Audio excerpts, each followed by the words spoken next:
hoje são uns 4 anos, mas ele começou como, na verdade, um benchmark do mercado. Eu era diretor de marketing da editora Symbol, aí ela pediu para que nós transformássemos o que eles tinham lá, que era um apanhado de sites feminino, em um portal. Então, como na época eu não entendia nada nem de portal e nem de universo feminino, veio a ideia de montar um blog para poder ver o que tem a ver com a história. Então ele foi montado para isso, não é porque eu gosto de dar conselho sentimental, não. Na verdade eu acho um saco isso. É muito chato. Discutir relacionamento em casa é terrível, com os outros então. Então, antes de começar, eu quero passar um videozinho para vocês terem uma ideia. Ué, estamos sem... Opa. Estamos sem som, Cacá? A gente tem que ter som que é uma peraí. Vou ter que parar esse negócio aqui e voltar.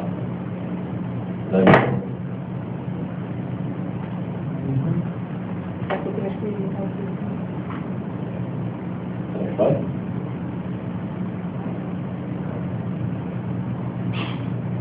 Deixa eu lá. Se não for, eu vou lá chamar ele. Agora vai. Acho que é bom já apagar a luz pra alguém conseguir. Deixa eu falar. Try to make you love till everything's forgotten. Know you hate that.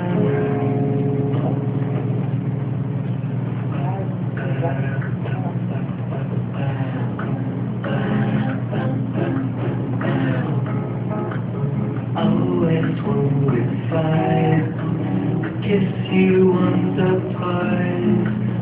Everything's forgotten. I know you hate that. I love you from the sun. The week's not yet begun. 'Cause everything is fine. Every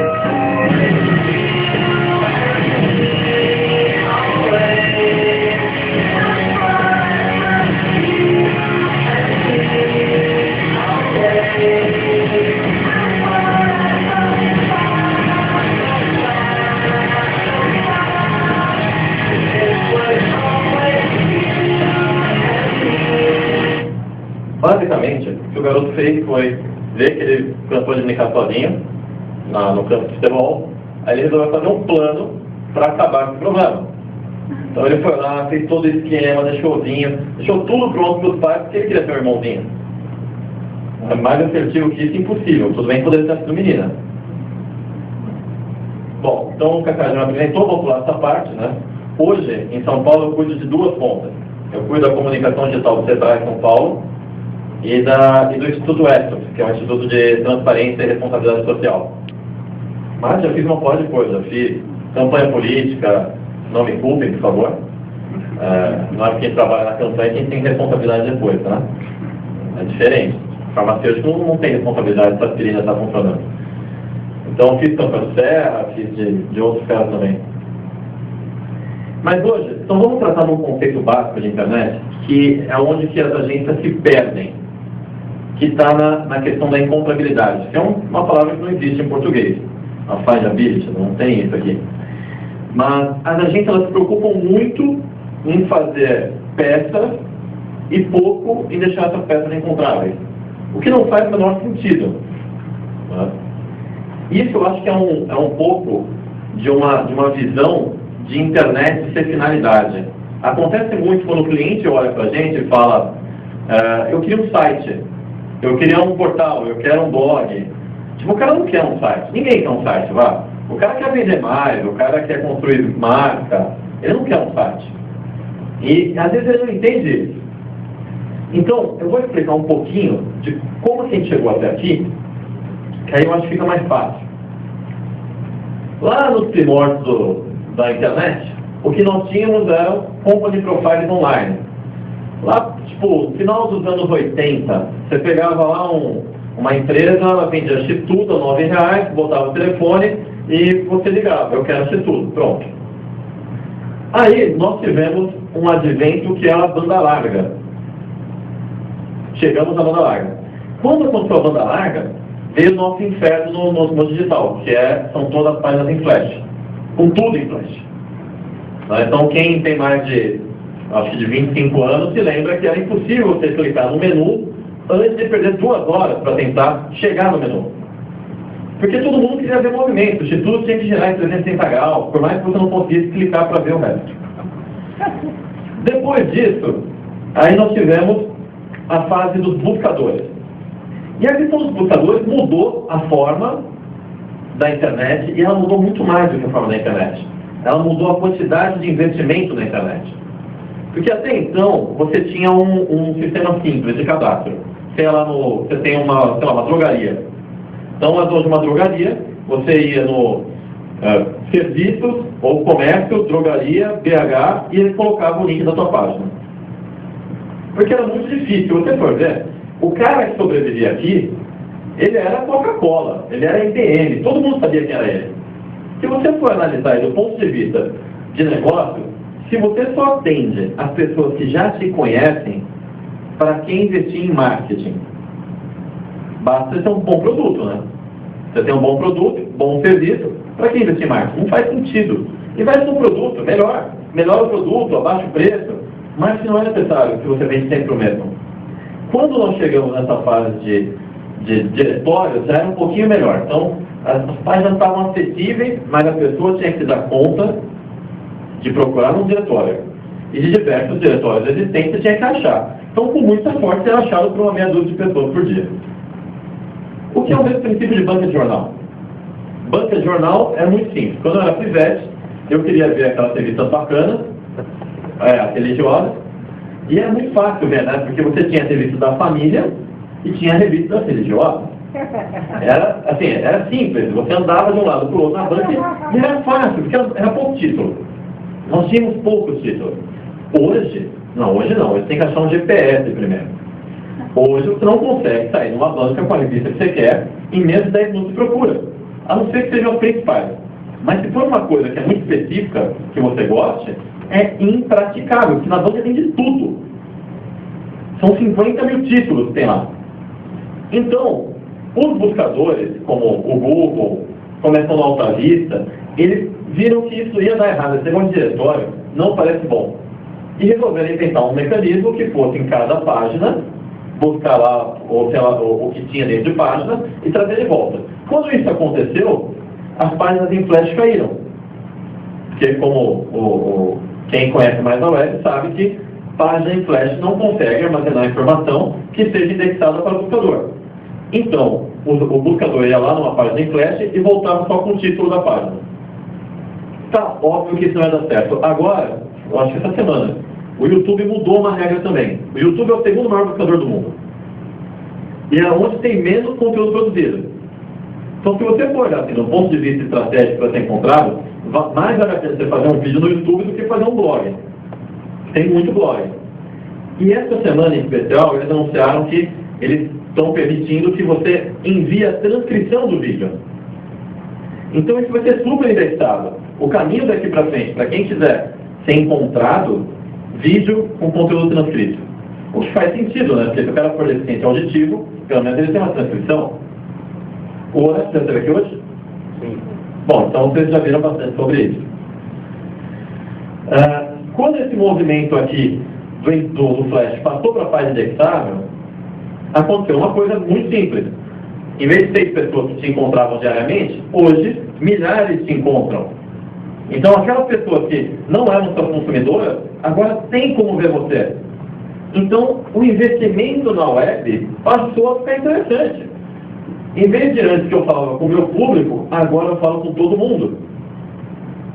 Foi daqui que surgiram, aliás, os grandes nomes da web.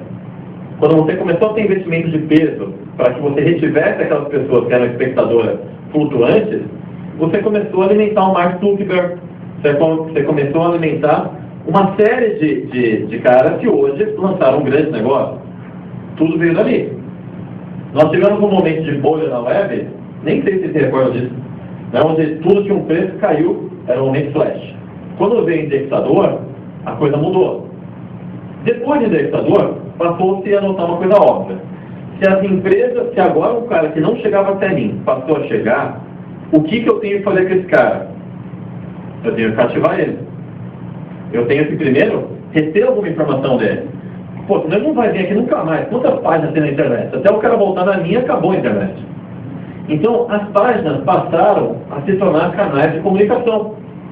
Elas passaram a ter campos de cadastre seu e-mail, e newsletter, e toda aquela papagaiada. E ali começou a era do conteúdo, que vocês acabaram de ouvir. A era do conteúdo, para quem tem um pouco mais de visão, começou lá atrás. Hoje você tem desdobramento, hoje são os últimos que estão entrando na fila. Elas começaram ali, no canal de comunicação, para retenção. Quando nós chegamos no canal de comunicação, nós já fizemos tudo o que era possível. Produzimos conteúdo bacana, pegamos todas as informações, nós já abrimos um relacionamento. O que mais falta dentro do marketing? Falta o marketing mais antigo do mundo, que é o boca a boca. A gente tem o mais antigo e mais barato, né? Diga de passagem. Então as empresas que já investiram essa fábula de dinheiro, que aqui elas ficaram putas, jogaram dinheiro fora, aqui elas começaram a investir, aqui a crente de tudo ia dar certo, quando elas chegaram aqui elas estavam cansadas já. E aí falaram para elas, pô, tem um negócio aí chamado rede social que é muito bacana. As pessoas compartilham coisa que elas gostam, então elas vão poder fazer propaganda para a gente de graça. É muito legal. Então toda a página hoje tem um curtir, compartilhar, envio por sinal de fumaça e o caramba quase. Por causa dessa lógica. Então nós não chegamos a usar redes sociais à toa. Tudo tem um caminho. Então a gente pode dividir a internet em 3 períodos, assim, fácil. A década de 90, que aquelas páginas só queriam estar, porque eu acho legal estar lá. Meu irmão tem uma página, eu quero ter um também, né? Nós tivemos ali no início da virada do bug do milênio, que ninguém morreu, apesar de todo mundo falar que o mundo ia acabar. Não, depois veio a eleição do Lula, não foi lá ainda. Aí nós tivemos uma interação, onde as pessoas queriam, as empresas queriam que você interagisse com a página delas, porque primeiro elas só queriam estar lá. E aí elas viram que vocês interagir com as páginas delas não fazia a menor diferença no mundo dos negócios. Então você tocaram no princípio óbvio. Clique, page view, RT não dá dinheiro. O que não faz sentido do ponto de vista econômico.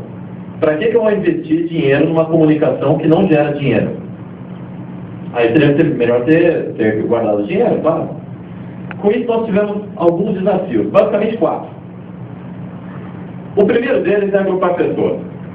Por exemplo, juntar pessoas para assistir uma palestra de web dentro de um universo. Quantos milhões de habitantes tem BH?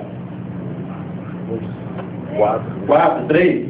Ou seja, você tem 3 milhões de habitantes, tem diversos interesses, que nessa hora do dia podem estar em diversas funções, uns estudando, outros na zona, como disse o rapaz. Então cada um pode estar num lugar. Você trazer um grupo de pessoas para cá não é uma tarefa fácil na web. É muito complicado, porque as pessoas estão em Flickr, Twitter, Facebook, estão no YouPorn da vida, então elas têm 50 janelas abertas, elas estão em 200 redes, com um monte de login. Para você separar as pessoas para uma finalidade, é uma tarefa herculana, porque elas estão divididas.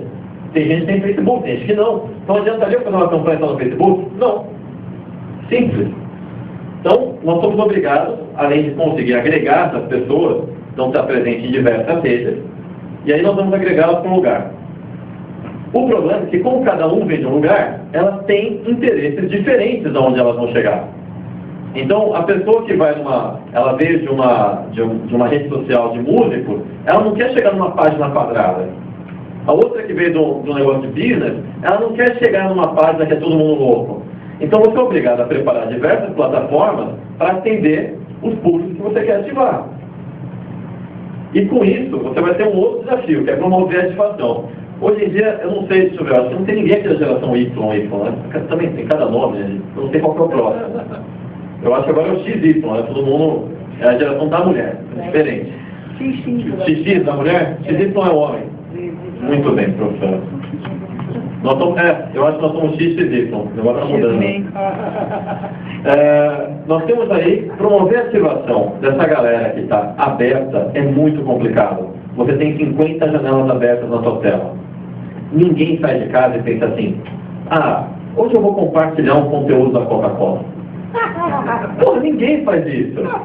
O cara sai de casa pensando na conta que ele tem que pagar, ele sai de casa pensando na namorada, no almoço, na lavar o carro. Ninguém acorda pensando, quer saber? Hoje, por que não? Eu vou escrever um comentário no blog da TV Globo. Hoje eu vou lá ajudar os caras. Não, isso não acontece. Então, promover ativação para um público que está pensando em outra coisa, que é multiplataforma, que está a cabeça a mil, é praticamente impossível. Mas tem jeito. E aí nós temos um quarto desafio. Como é que você mensura o resultado dessa coisa toda? Então eu vou lá só com a campanha do Twitter. O que vale é RT? Não, mas espera aí. Teve um RT só que foi do Luciano Huck, que tem lá 1 milhão de seguidores. A outra campanha tem 10 mil RTs e a gente tem um seguidor. Qual valeu mais? Então, a métrica não pode ser burra. Ela não pode levar em consideração, é um RT, ou um page view, é um clique, é um like. A métrica ela tem que evoluir. Com isso, terminados os desafios, nós temos aí uma outra questão. Que muita gente fala em internet 2.0, que é um conceito muito equivocado, né? Porque internet não é 2.0, internet é 1.0, é simples. Quando ela foi inventada, nós tínhamos IP. Hoje nós temos IP. Quando vocês começaram a ter e-mail, os e-mails de vocês tinham arroba. Eu acho que continua sendo arroba. Então, tudo da internet, desde a sua invenção, é a mesma coisa. Seria possível ter um Facebook quando a internet começou? Seria. Um Twitter? Seria. Então, assim, as aplicações dela, todas que nós temos hoje, já eram possíveis na abertura. Questão da velocidade, né? Não, questão da velocidade. Tudo bem, é mais leve, mas tipo um Twitter. Twitter precisa de velocidade? Não, mas você baixa vídeo. Um Facebook precisa, teoricamente, você baixar a qualidade com uma foto com uma qualidade menor. Tem vídeo dentro do Facebook. Então não teria vídeo dentro do Facebook. Isso inviabiliza o uso da rede social? Não, mas nessa época a gente recebia um monte de PowerPoint. Nessa época a gente recebeu os PowerPoint da nossa tia. Até hoje a gente recebe. No Facebook agora. É. Pior. Outro dia eu estava conversando um pouquinho louco com o Tabet, e a gente estava falando como é que a gente produz conteúdo. A gente estava brincando. Aí ele falou uma pérola que era assim, pô, eu produzo conteúdo para minha tia. Se minha tia manda para as amigas dela, quer dizer que o conteúdo tá bom. Então, e faz sentido. Nossas tias são as grandes impulsionadoras. O usuário mudou de comportamento. O usuário passou de leitor para criador para mundo pop. Né? Hoje o usuário quer ser visto. Eu preciso ser visto. Graça já falou hoje? Não? Vocês vão ver isso para Graça. Então, o usuário quer ser visto, ele quer compartilhar. Não basta mais ler, não basta mais escrever. Eu quero que meus amigos olhem também. Porque, ok, faz sentido. Não é ruim. E aí tem um conceito muito equivocado também sobre mídia social ser igual a mídia social. Tem gente que já é mais expert, já conhece, mas de todo jeito, mídia social não tem plural. Já vamos começar acertando esse erro da lógica. A mídia social é meio social. E o certo seria mídia social digital. Porque mídia social é um clube, por exemplo, é uma mídia social. Então, as redes sociais são um pedacinho da mídia social. Blog não é rede social e é mídia social. Twitter é um microblog, não é rede social e é mídia social. E assim vai indo, YouTube. E nós temos alguns usos para a mídia social, principalmente esse eu destaquei os principais. Tem gente que usa para tudo, usa para namorar, usa para sei lá o quê. Eu destaquei 5, que eu acho que são os mais relevantes. O primeiro de todos é que é interessante usar a mídia social para promover produto e marca. Faz sentido, principalmente se você tiver um produto bom. Por exemplo, o Sarney não pode estar na mídia social. Como é que eu vou promover o Sarney? Não que ele seja ruim, tá? Deus me livre. Mas se ele fosse, hipoteticamente falando, ele não está lá. Então, é bom você ter um produto e marca para expor? É bom, mas o produto tem que ser bom, gente. Senão não vale a pena. Todo mundo tem que estar na mídia social? Não, nem todo mundo. Você tem público que não está lá. Pô, o cara vende esterco para a comunidade do Canto de Goiás. Faz sentido ele fazer investimento em mídia social? Não. Vou dizer não, ainda não é porque ele não merece. É porque o custo que ele vai ter para fazer um conteúdo de qualidade, para poder ter realmente relevância, não vai compensar com o que ele vai ter de retorno. E aí ele vai ficar puto com você. O segundo item é para pesquisar mercado. E pesquisar mercado eu acho que é uma das melhores atribuições da mídia social. Antes, se você quisesse saber como a sua marca era vista em relação aos seus concorrentes, era um passo. Você tinha que chamar uma agência tipo Ibope, aí o cara ia lá, ia te dar um enrolão lá, ia falar que custava 100 mil reais para você ter uma pesquisa dessa. O que é um absurdo. Hoje, você consegue. Você usa uma ferramenta para monitorar, vai monitorando tudo que você fala a respeito das marcas e traça ali um benchmark. É claro que você tem que ter na cabeça que aquela não é a opinião de todos os consumidores. Aquela é a opinião de um grupo que tem acesso à internet. Então, dependendo do produto, pode ter uma diferença. E aí vem aquela história, que nem televisão. Televisão faz pesquisa para saber o que vocês querem ver. Levanta a mão quem acha a programação da televisão aberta ruim, por favor. Papel. Muito bem, todo mundo acha. Só que quando os caras vão fazer pesquisa, todos vocês falam isso. A televisão, o pacote de programa dela é ruim. Todo mundo concorda. O que vocês querem ver? Eu quero ver programa educativo, eu quero ver vídeo com os animaizinhos. Mentira, pô! Porque quando eles fazem isso, o programa vai pra lama. O programa não dura. Então, apesar de todos nós acharmos a programação ruim, tem uma grande massa que acha que a programação é ruim, mas dá ibope pra desgraça. É Budacena. Olha lá, olha a enchente lá, olha o moleque afogando. É isso. E dentro da pesquisa, você tem que ter essa diferença. Se eu for fazer uma televisão de acordo com o que vocês levantaram a mão, a televisão não vai ter audiência. Eu vou perder a audiência por bispo. Hoje em dia tem isso, né? A gente disputa com a igreja. Então, pesquisar concorrentes que os consumidores, os influenciadores falam, nunca foi tão fácil. Mídia social, eu acho que é a coisa mais barata, só que tem que tomar muito cuidado na avaliação. Qual você faz, gente? Pô, fazer uma fanpage. Imagina isso, assim, você fazer uma fanpage junto a gente que gosta, sei lá, de colecionar selo. Pensa sem a mídia social, como é que você vai fazer isso? Seria muito difícil. É muito complicado. Então, mídia social para agrupar simpatizantes, não tem nada a ver com a história de LBTS, sei lá o quê. É uma das melhores coisas do uso dela. Promover ações de ativação. A televisão, ela não consegue promover ações de ativação tão bem quanto a mídia social. Por um motivo simples, né? Você está lá assistindo televisão 9 horas da noite do sábado. Aí, de repente, vem um negócio. Aí, você que está sentado, vai lá doar sangue. Você não vai, né?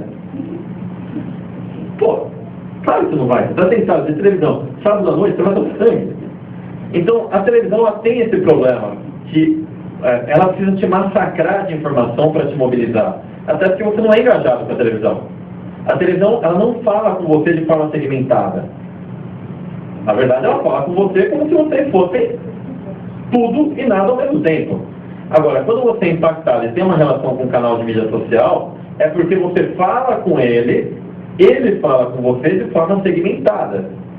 Então, a ação de ativação dele é muito maior. Se você não está onde você não quer, você escolheu não. O quinto item tem a ver com gestão de crise, é que você consegue antecipar crises. Infelizmente ou felizmente você consegue ver que às vezes você não tem o que fazer, né? Sei lá, se tem muita desgraça acontecendo. Então você pega um cliente com a Zara, deu aquele problema lá da Zara com o trabalho escravo. A coisa começou a bombar na web antes de ir para a mídia tradicional. Pô, o que você vai fazer? Ali você só vai morrer de angústia. Você vai contar os minutos para aparecer no SPTV. Quer dizer, aqui não é MGTV, deve ser aqui. Então, você não tem muito o que fazer, mas tem hora que dá. Você consegue pegar um comunicado, você consegue, peraí, vai aparecer no jornal das 2, porque só às 2 passa o jornal. Eu tenho das 10 da manhã até às 2 para produzir um conteúdo.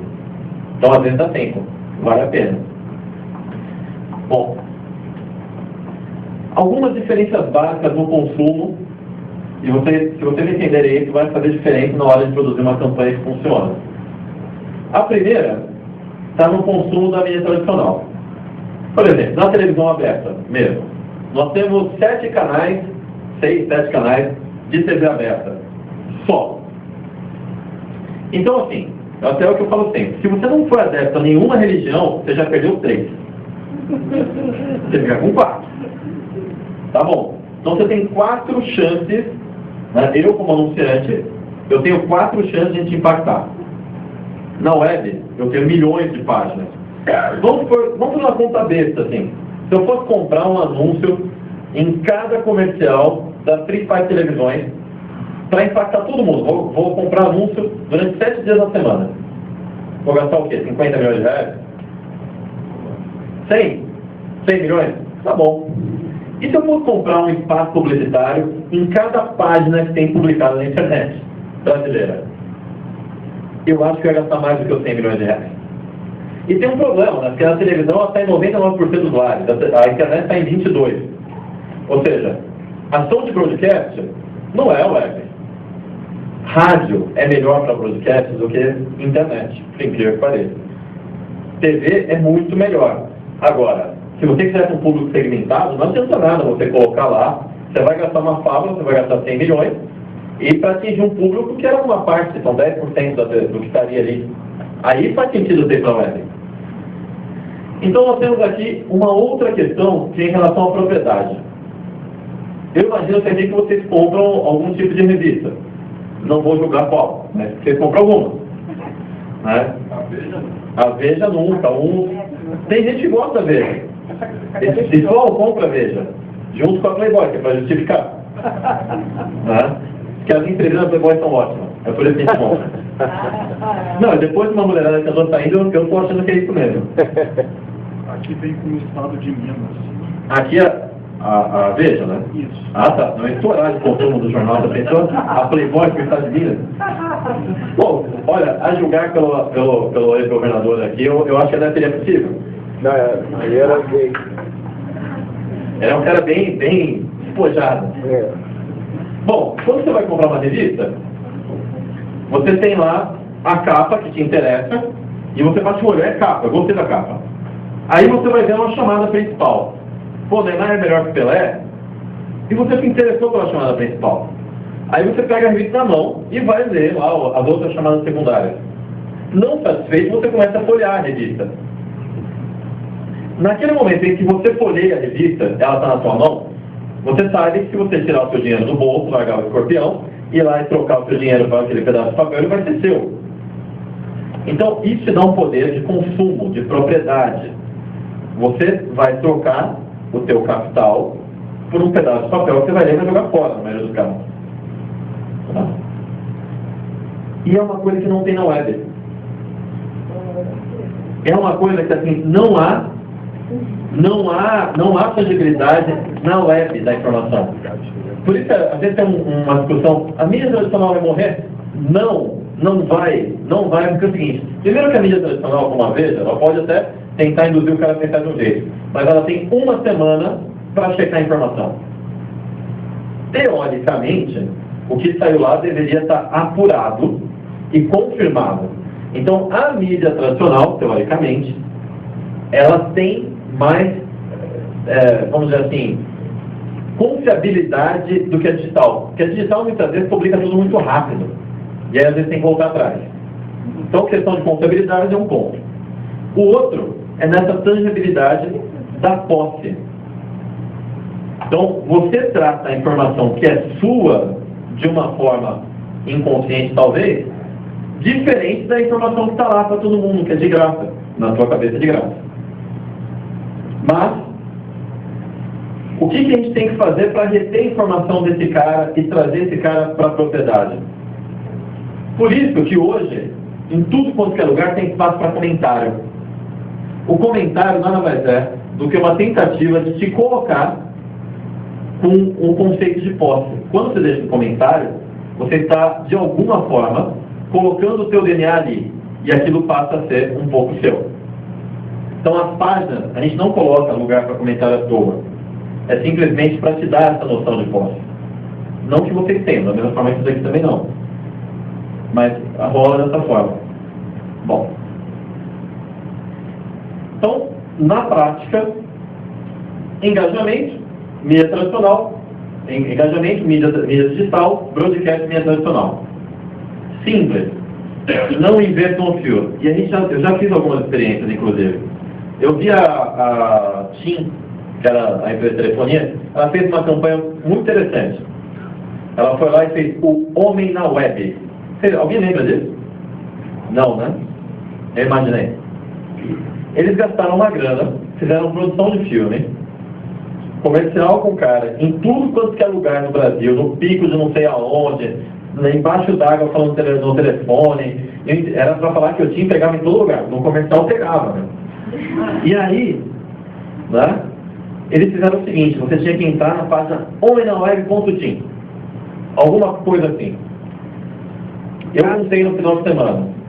Tinha uma página dupla da Veja, tinha uma página dupla da, acho que da Isto É, tinha uma página na época, tinha comercial na novela das 8 do sábado, tinha comercial nos programas de domingo, e na segunda-feira eu fui lá olhar, né? Eu quero ver o que esse YouTube vai dizer de visita nessa página. O vídeo dele tinha 20 mil views. Se eu fosse diretor de marketing, eu estava vendendo pastel hoje. Cara, você gastou todo esse caminhão de dinheiro para 20 mil views. O que aconteceu? Por que deu errado? Pô, investi tanto. Olha, você investiu num lugar que é ótimo para broadcast e péssimo para engajamento. E você fez uma conversão, que é uma conversão muito diferente. O Pergunte ao Urso, ele teve, isso eu consegui ver com o blog. Ele teve dois momentos, ele teve uma série de aparições em mídia tradicional. Um deles foi numa novela das 8. Ele teve 2 chamadas naquela novela Caminho das Índias. Pô, sábado à noite, merchandão, um personagem perguntando pro outro, assim, pô, e tal, não sei o que, outro, não, lê lá o blog do Pergunte ao Urso. Sim, novela das 8. Deu 8 mil acessos. A minha média diária é 25 mil. Aí eu dei uma entrevista pro Pânico. Pânico a rádio. Pico de 77 mil. Mas peraí, a entrevista no Pânico foi melhor do que aparecer na novela das 8? Foi. Foi por um motivo simples. Tem muita gente que escuta o Pânico na internet. Mas não tem quase ninguém que vê novela na internet. Então, a conversão da mídia tradicional para a mídia digital, ela é baixa. Não vale a pena. A não ser que você possa dizer o seguinte: vamos fazer o Mercado Livre. O Mercado Livre, há uns 5 anos atrás, ele inundou as televisões. Ele fazia propaganda na televisão. Diminuiu, já não faz mais. Agora faz pouquinho. Porque ele já fez o brand. Ele queria fazer brand, ele não queria ter acesso. Para acesso, ele pega em outro lugar. Ele pega na internet. Então, o que me deu a novela das 8? Me deu recall. Quem já lia o blog, o blog que eu leio da novela das 8. Tipo, ok, né? Só. Mas ele não me trouxe mais audiência. Então, tem que só tomar um cuidado aí. Mira bem a ação.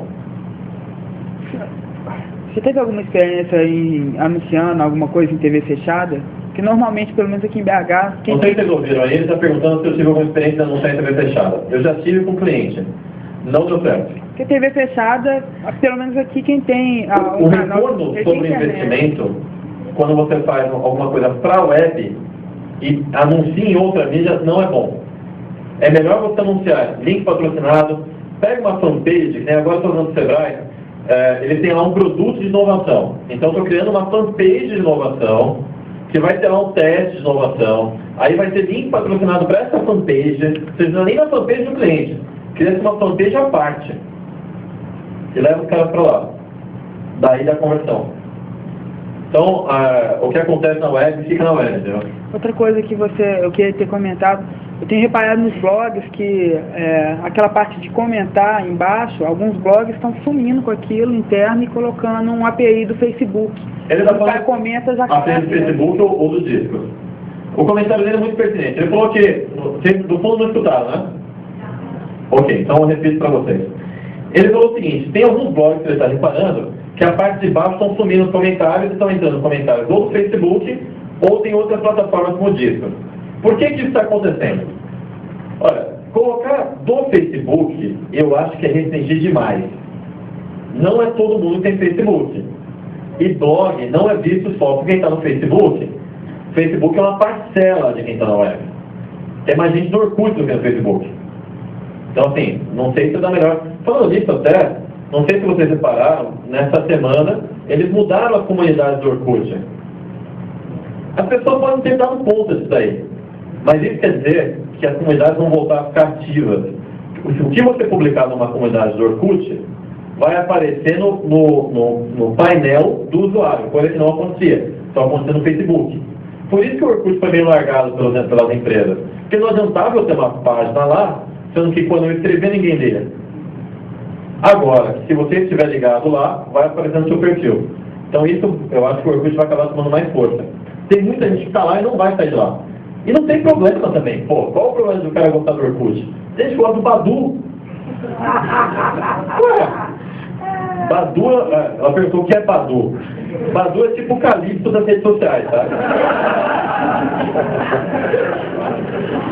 É mais ou menos isso. Então não tem problema nenhum. Tem blog que faz isso de migrar o comentário para um problema lógico. É assim, você começa a ter muito acesso. Eu pergunto, hoje tem 1 milhão de acessos mês, com 100 artigos publicados. Eu escrevo raro, assim, é bem raramente mesmo. Só que é o seguinte, o consumo de banda para você armazenar os comentários é muito alto. Então você acaba pegando desses comentários direto, não estou dizendo só no caso do Facebook, tá? Tem disco, tem outras plataformas. Você coloca comentário em outro servidor, porque senão o seu site cai. Chega uma hora que um post tem 500 comentários. O que virou, por exemplo, não tem comentário, porque não dá. O cara tem 30 milhões de page views, como é que vai ter comentário? Já imaginou, cada vez que você for entrar numa página do cara, ele mandar uma requisição para o banco de dados, são 30 milhões então de requisições por mês? Não tem banco de dados que aguente isso. Não dá. Então o cara passa a fazer a questão, separado. Eu estava... Peraí, vamos dar um microfone para ele, vamos facilitar. Não, eu só estava pensando que a galera estava fazendo isso com o objetivo de divulgar mais o blog dele, porque quando eu comento ali... Tem gente que faz com o objetivo de divulgar, mas aí você está tentando de uma forma, quem faz isso para divulgar, está sendo muito obtuso, ele está focando numa questão só que é Facebook. Tem muita gente que não está lá, aí ele não consegue fazer um comentário. Então, eu não faria isso. Eu prefiro investir mais na qualidade do conteúdo e deixar que o cara compartilhe lá, do que forçar o cara a comentar só se ele tiver no Facebook. Eu acabei de matar o meu perfil no Facebook. Eu matei o meu perfil pessoal, não tem mais.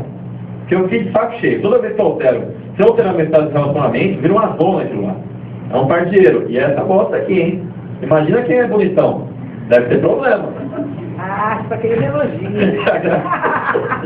Então, assim, eu matei o perfil, porque a falta de privacidade é muito grande. Você tem que ficar editando policy de tudo. Então eu transformei o meu perfil em fanpage, que é mais fácil. Agora não tem mais esse negócio de o cara ter um amigo. Amigo é o caramba, tinha 3.500 pessoas no meu perfil. Se eu pedir R$1 para cada uma, eu vou no pobre. Bom, tudo isso que eu passei de conceito é para chegar nisso aqui no final das contas. Que assim, se você já entendeu para que serve mídia social de forma corporativa, você vai entender que para construir alguma coisa você tem que ter processo. Então, o primeiro item do processo está no briefing. O briefing é uma coisa onde muita gente se perde. Eu fiz uma equação muito simples. Todos os meus clientes são baseados nessa equação. Eu tenho 3 itens: tempo, dinheiro e coragem. Então, se o cliente quer, eu quero ter 50 mil likes no Facebook em 2 dias. Porra! Então não tem tempo, né? Então você está preparado? Guardou dinheiro? E coragem, né? Porque vai ser complicado. Eu vou ter que falar que, sei lá, eu vou publicar alguma coisa muito louca. Então, tempo, dinheiro e coragem é uma equação que, se você usar com cautela, o projeto dá certo. E você tem que falar não pro cara, porque às vezes ele te dá uma ideia maluca. No início desse ano, teve um cliente que ele me pediu 10 mil alunos de ensino à distância na plataforma dele por mês. O que já é uma tarefa complicada. Aí ele me dificultou. Ele falou, não, mas tem que ser do meio rural. Porra, do meio rural? 10 mil pessoas entrando na plataforma do meio rural por mês. Fodeu, mas não tem como. Da onde que eu vou fabricar, então? Vou fabricar em computador, vou mandar entregar lá, internet, sei lá, vamos inventar outro jeito. Aí eu tive que fazer o seguinte, eu resolvi essa questão de várias formas. Eu falei, primeiro eu vou falar de tempo. Então eu não consigo fazer isso no primeiro mês, eu vou dar uns 90 dias. Depois, você vai ter que dar dinheiro. Vai ter que dar uma grana legal. E ele já tinha gastado 60 mil reais em link patrocinado. Ele desperdiçou o dinheiro. Ele foi direto no Google e falou, eu quero o link patrocinado. Deixou o Google fazer a campanha para ele. Meu, que cagada, que cagada. Assim, ele jogou o dinheiro fora. Depois eu contratei uma empresa chamada iCherry, que nem sei de onde é direito, não é de São Paulo. Assim, com 10 mil reais, o resultado foi 3 vezes maior do que do Google, 60 mil. Bom, aí o que eu tive que fazer? Como esse cara era um curso de ensino à distância para a área rural, eu fiz um mapeamento de todos os blogs que falavam sobre alguma coisa rural. Depois eu mapeei todos os influenciadores que falavam desse negócio. Depois todas as comunidades. Depois todos os primeiros 50 resultados no Google. Então tudo que falava de área rural eu sabia na internet. A partir daí eu montei um blog chamado Dicas do Campo, que não era do cliente. Nesse blog eu passei a gerar conteúdo baseado em toda essa pesquisa que eu fiz para essa área.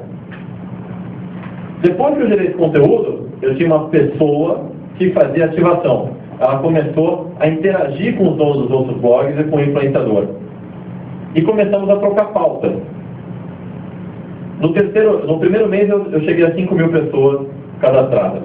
No terceiro eu cheguei a 10 mil. De lá para cá eu faço 10 mil todo mês.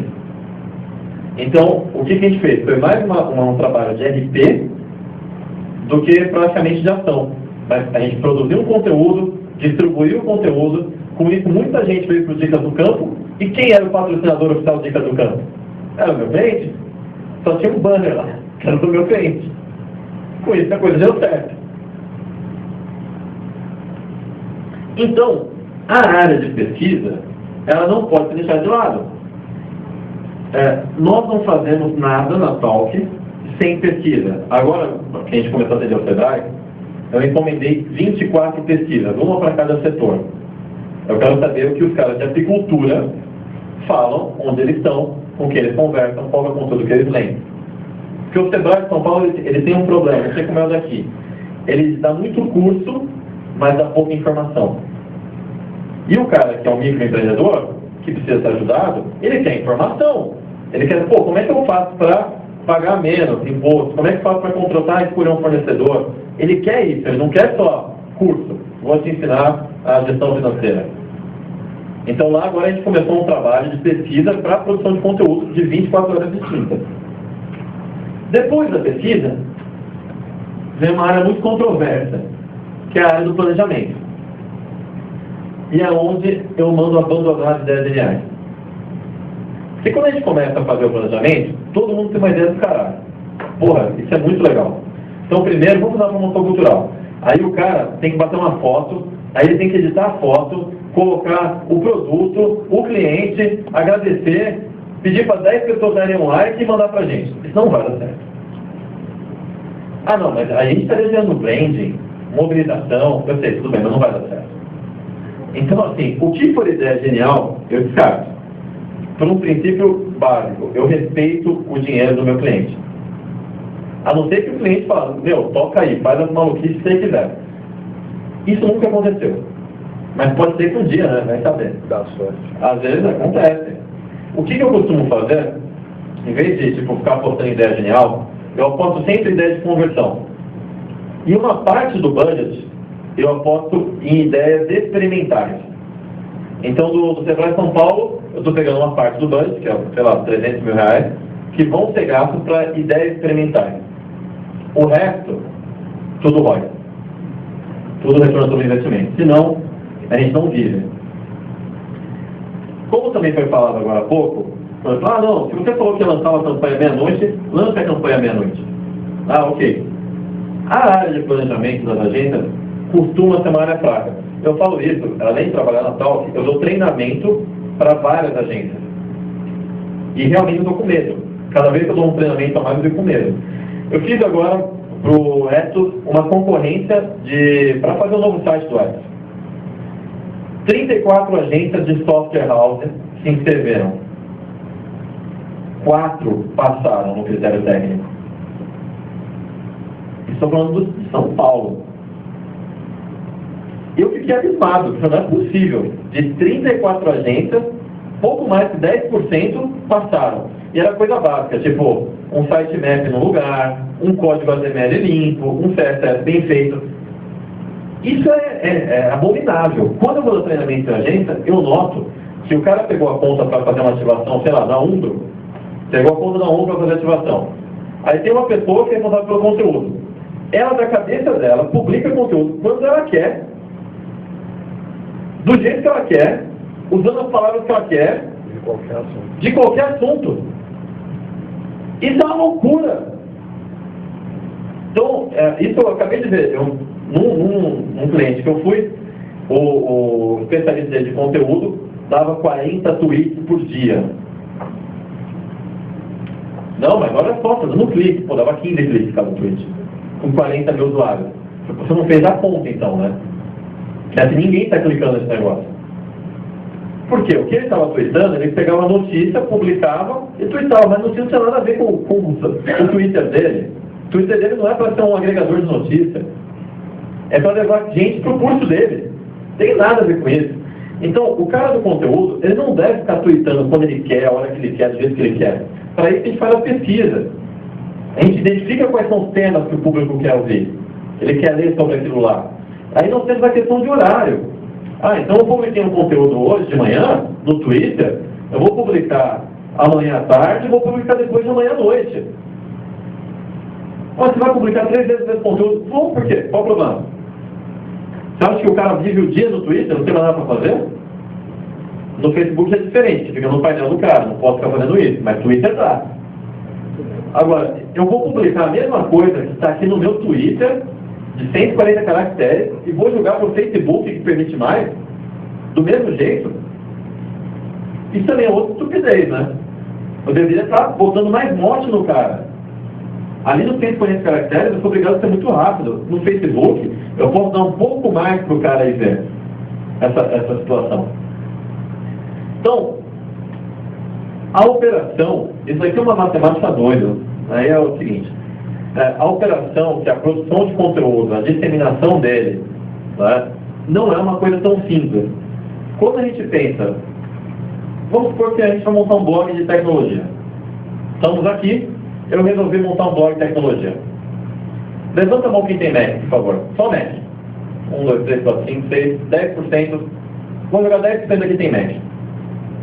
Se eu sou dono do blog de tecnologia e o meu interesse é ter acesso para poder vender publicidade, 10% da sala tem Mac, 90% eu vou dizer que tem PC.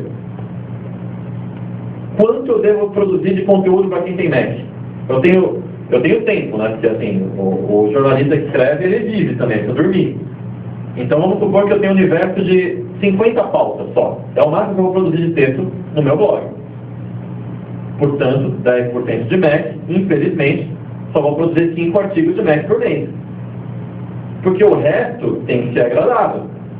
Os 90% vão receber os outros 45 artigos. Isso é meio óbvio, né? Isso não tem um segredo, mas aqui eu estou falando de Mac e PC. E se eu estiver falando mais? Eu quero saber totalmente tecnologia. Quem gosta de notebook, quem gosta de monitor de LCD, quem gosta de não sei o quê, aí essa conta começa a ficar diferente.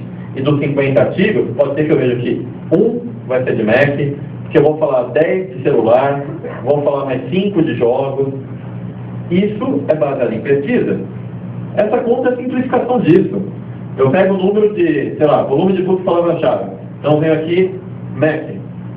Aqui nós vimos que tinha 10% do auditório. Então aqui eu vou botar, vamos supor que tenha 50 pessoas.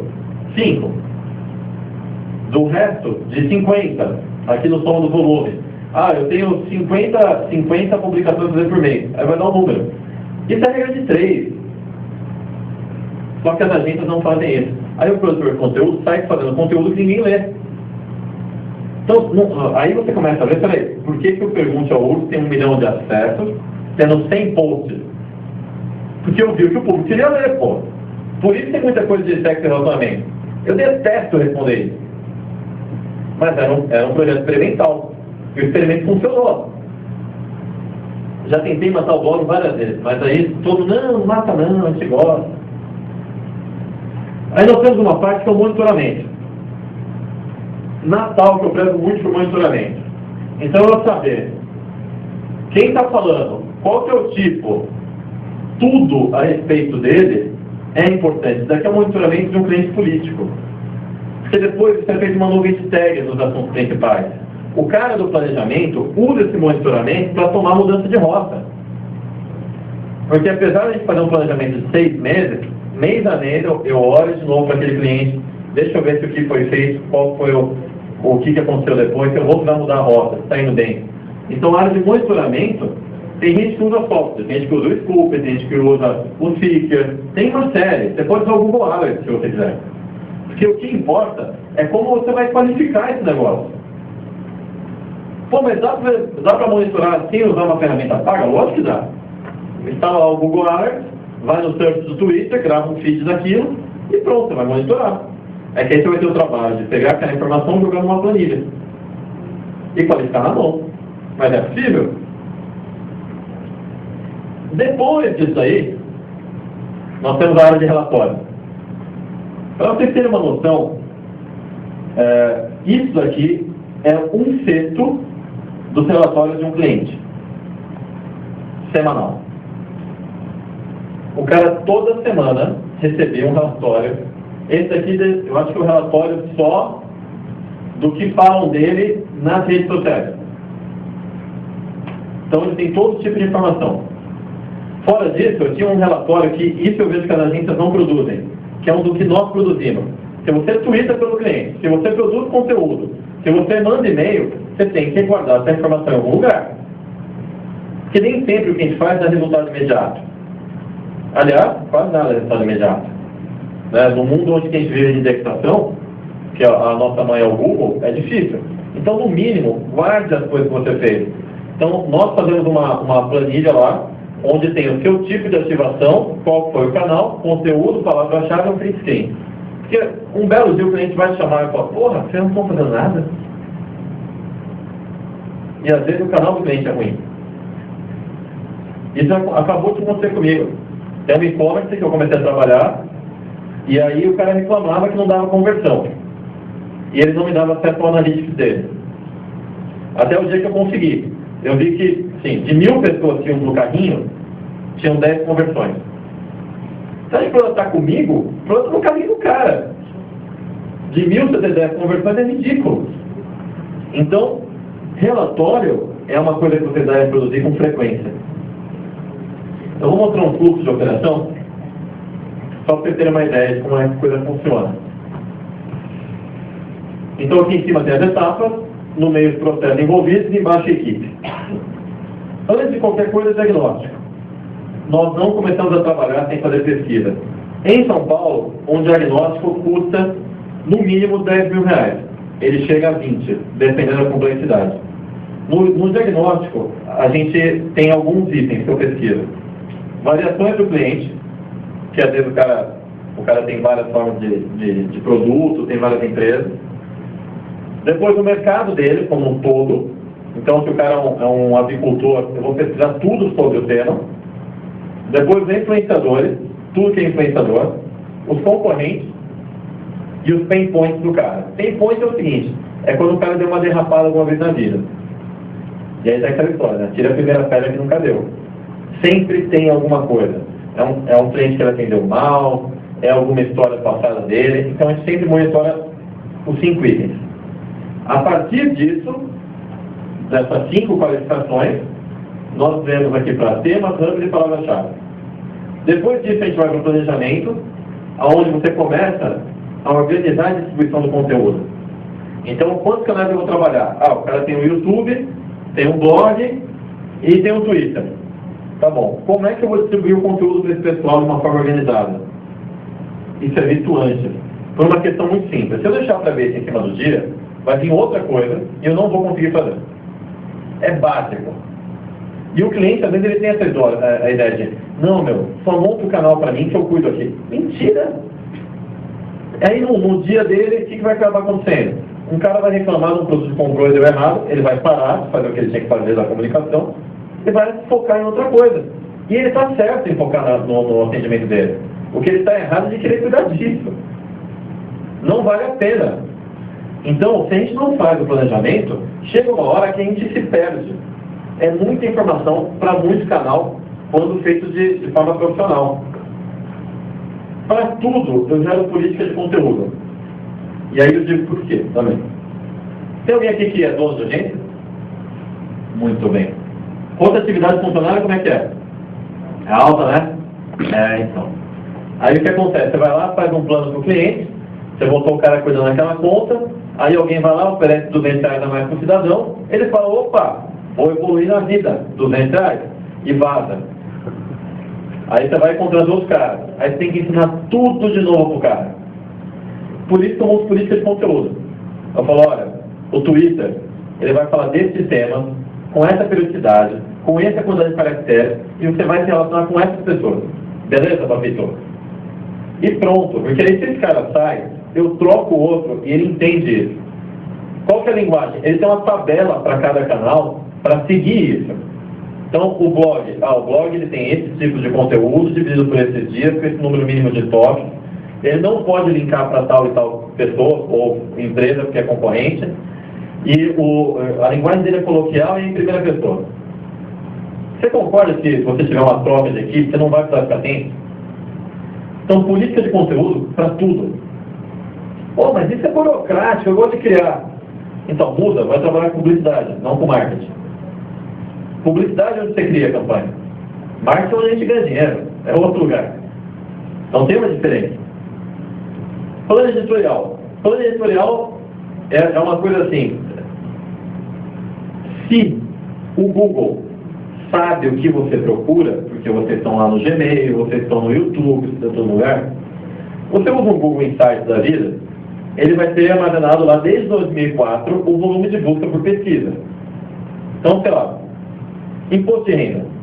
Se você colocar imposto de renda no Google Insights, você vai ver que ele tem mês de pico e tem mês que ninguém procura imposto de renda. Depois ele volta à instituição, ninguém procura, até ter que entregar de novo a declaração. O Google pode te ajudar a te falar sobre que assunto você deve falar em que mês. Então você faz um plano básico, dizendo, olha, eu vou falar sobre vestibular todo mês de outubro. Por quê? Porque em novembro as pessoas procuram vestibular. Normal. Se você começar a usar o Google com esse sentido, você consegue montar plano macro de conteúdo para 6 meses, 1 ano. Aí é claro, chegou no mês anterior de publicar, você faz uma nova pesquisa para ver a temperatura do assunto. Então vamos supor que o meu negócio é falar de royalties do pré-sal. Sei lá por quê, meu cliente fala de royalties do pré-sal. Eu consigo fazer um texto de royalties do pré-sal sem defender o Rio de Janeiro e sem defender os outros estados. É muito fácil. E ainda vou falar no mecanismo de busca. Eu vou falar, por exemplo, que os royalties do pré-sal deveriam ser revistos porque a União Federal gasta muito dinheiro deles. Eu falo do assunto, não ataco um lado, não defendo o outro, e estou lá. Isso faz sentido. Não é que você tem que falar do assunto, você só pode falar dele também.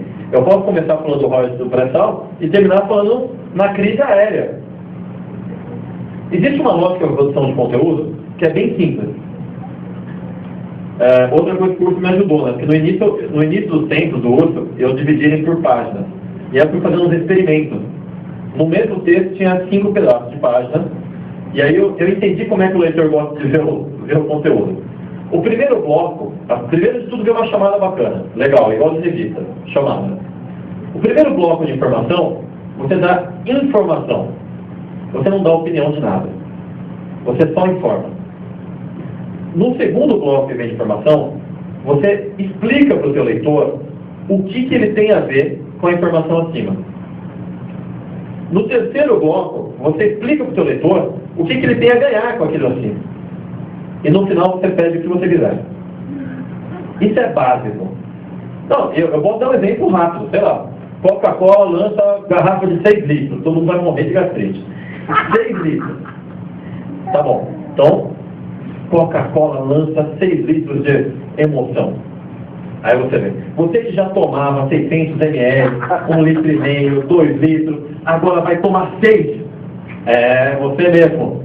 Então assim, você já começou só com a informação, tem juízo de valor. Então, você não está cheio de amigo? Não tem uma família grande? É com você mesmo que essa Coca-Cola serve. Então você já falou é para você. Então, meu amigo, é o seguinte, para que ficar gastando um monte de dinheiro? Pega de 6 litros que é econômica. Já explicou o cara que ele quer ganhar.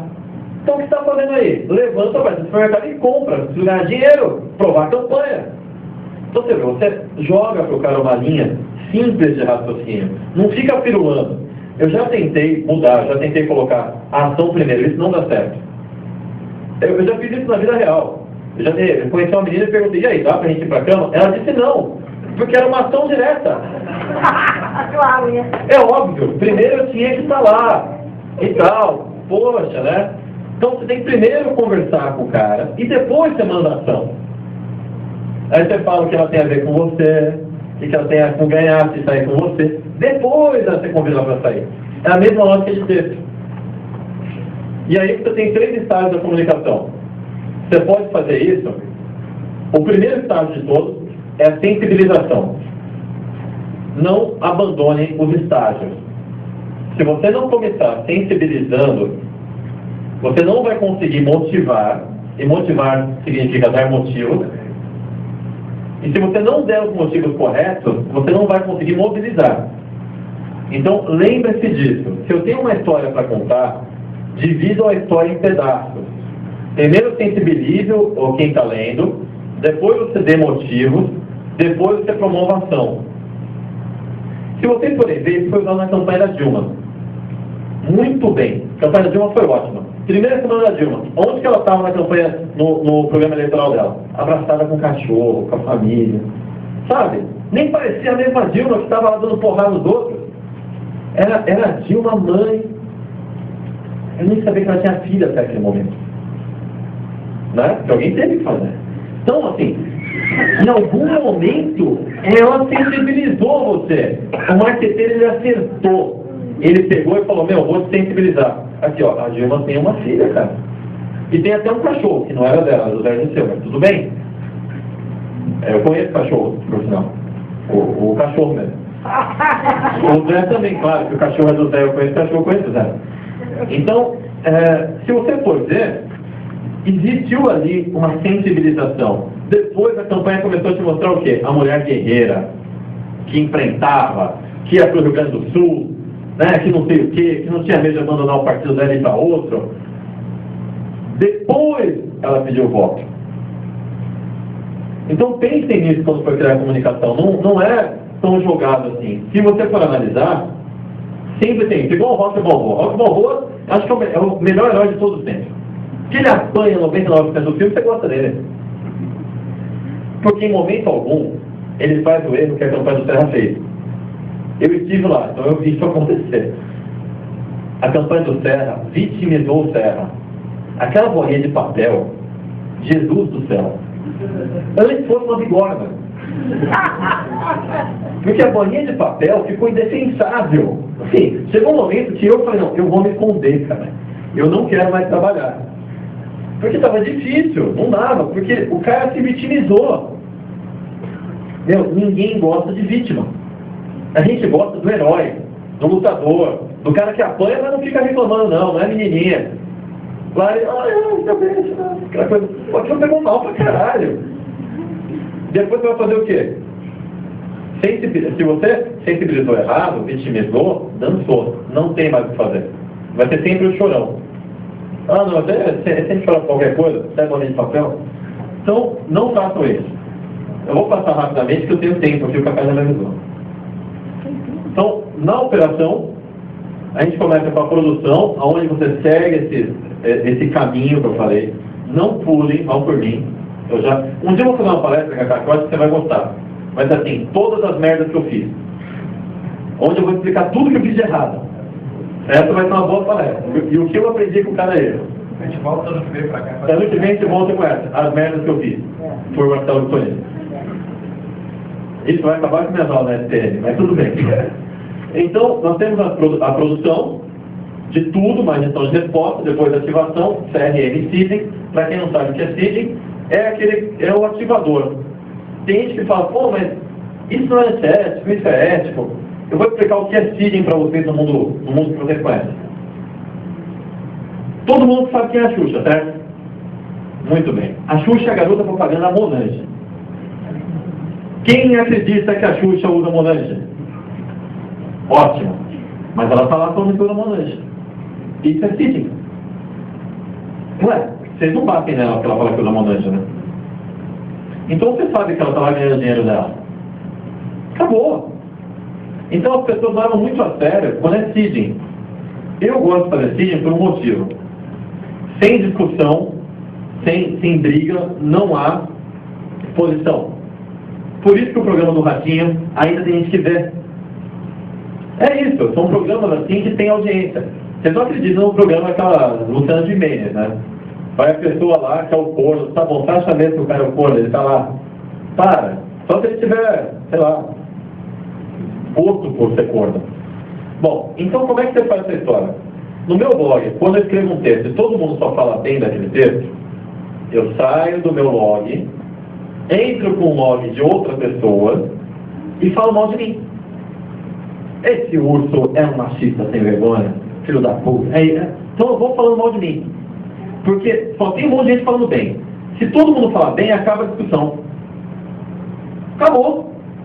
Aí não tem a mobilização. Então você tem que produzir essa história. É isso que os programas de TV fazem. É entretenimento. Calma aí, você se trola? Eu me trolo, claro. Por que não? Ele é muito esperto. Isso é entretenimento. O Pergunta ao Urso é tipo o programa é o programa da Marta Goldsmith apresentado pelo Ratinho. É isso. Então eu vou lá e falo mal de mim mesmo. E aí o pessoal vai lá, que isso, não ofenda ele. E aquilo vai. E vai, e pay de view, e anúncio, e patrocínio, e assim a vida toca. Uma declaração, eu já tenho você. E aí, é claro, tem a área de monitoramento, que é óbvio que eu monitoro tudo o que acontece. Depois tem a área de eventos. E finalmente relatório. Tem gente que faz relatório semanal, diário. Bom, rapidamente, isso aqui é um organograma padrão de qualquer projeto. Tem um cara que faz estratégia, no caso eu. Depois tem uma galera que faz a coordenação, porque enquanto eu estou aqui, alguém tem que trabalhar. Então tem alguém lá, nesse momento. Aí nós temos a área de conteúdo, que prepara um conteúdo, que capta informações, que traduz o conteúdo para a rede, que faz a ativação. A galera do apoio, que alguém precisa buscar pizza. E é verdade. Eu não posso, já imaginou, eu mando um conteúdo de 8 mil reais por mês e buscar uma pizza. Não dá. Mas tem um apoio lá que faz isso. Tem lá o CRM, designer, programador, essas coisas todas, e analista de pesquisa e monitoramento. Marcelo, perdão, está no slide certo? Tá no slide certo. Tá tudo no slide certo. Cacá, vamos terminar com o Pés Pecados, rapidinho? Aí eu chamo o Gustavo, Já vamos chamar o Gustavo? Então, finaliza e depois eu chamo. bom, aí, coisas que eu pude ver, nossa, tá bem escuro aqui. Coisas que eu pude ver na internet ao longo do tempo. Eu vi que as empresas cometem 7 grandes pecados. O primeiro dos pecados está na luxúria. Quando a empresa resolve utilizar plugin e feature desnecessário porque alguém achou legal. Ou seja, ele não fez pesquisa, ele não sabe se aquele negócio vai durar, ele vai lá e mete um plugin no site do cara. Isso é terrível. O segundo pecado está na gula. Tem empresa que fica contratando profissional, serviço, servidor. Eu cansei de ver isso. Eu chego em empresa, o cara está lá com um servidor de 8 mil reais por mês. E o cara tem, sei lá, 100 mil acessos. Eu falo, mas por que você fez isso? Ah, porque o cara de TI falou que assim não vai cair nunca. Tudo bem, não vai cair nunca mesmo. Até aí, não vai ajudar em nada. O terceiro é a avareza. Tem gente que economiza nas áreas iniciais que está na pesquisa e diagnóstico. Como eu falei, um diagnóstico custa aí de 10 a 20 mil reais. Tem gente que se poupa disso. Mas quando você vai fazer um trabalho de comunicação, onde você está colocando ali a tua porta de comunicação dentro do meio internet, eu acho que não é uma boa economizar dinheiro. É tipo deixar na mão do estagiário. Eu não acho isso bom. Depois, nós temos a soberba.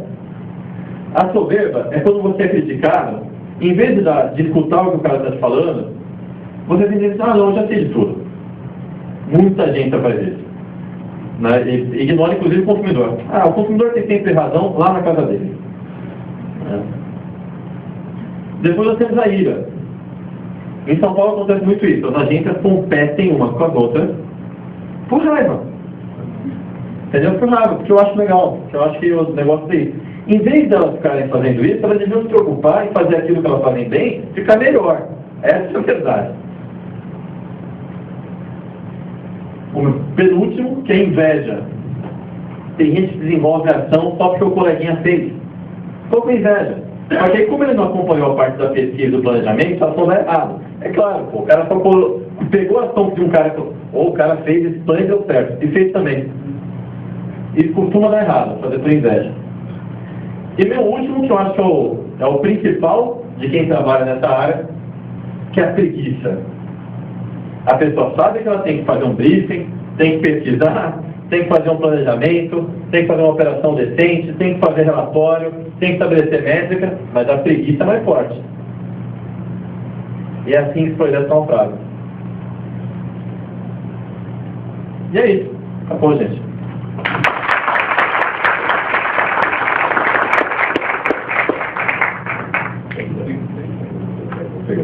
Bom, o Dudu acabou de falar de 7 pecados capitais. E a gente vai ter meio que um talk show agora com os 2 últimos palestrantes aqui.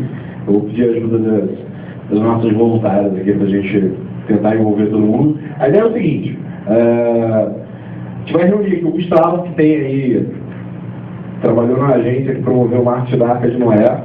Então,